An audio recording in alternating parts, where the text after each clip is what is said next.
Okay, so this video is geared towards explaining semiotics. Now, semiotics summarized would be the study of signs.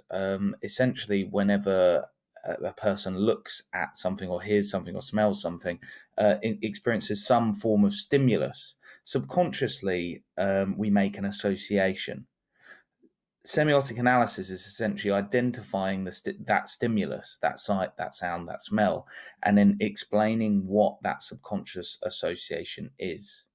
To do that, really, it comes down to two components. You have to look at denotation and then also connotation. So let's actually go through these one by one. First of all, denotation.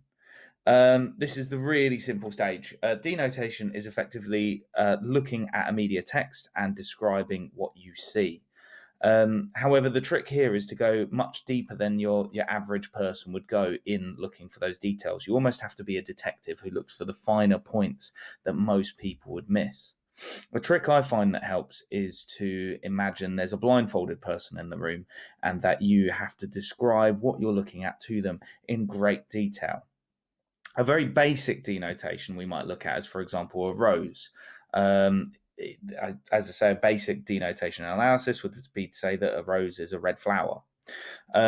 We do need to go into more detail than that. However, more on that later. Now, let's look at connotation. This one's slightly more complicated. This is about that subconscious association that audience members will make.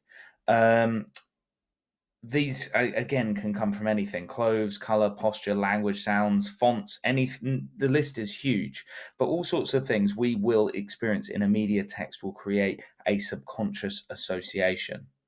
As a media practitioner, your job will be to identify what that association is. So let's look at a really basic example to get our heads around it. For example, the color blue. Very typically in many cultures, blue is associated with masculinity. It's a color for boys. So what we would say is that blue has connotations of masculinity.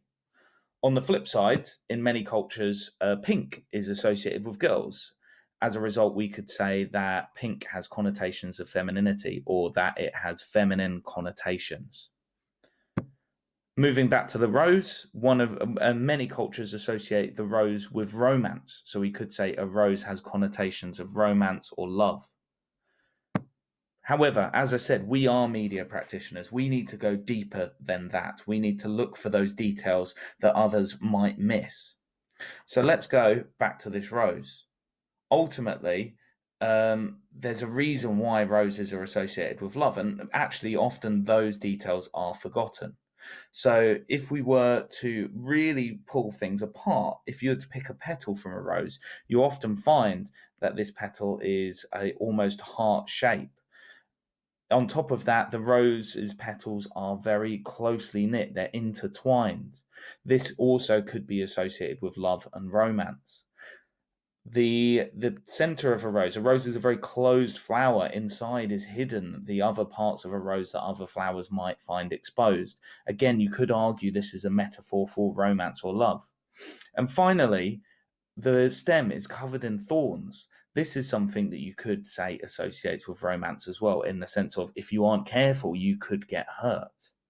All of these parts, all of these details, the heart-shaped petals, the close-knit nature of these petals, the closed nature of the flower, the green stem covered in thorns, all of these tie together to create connotations of love and romance.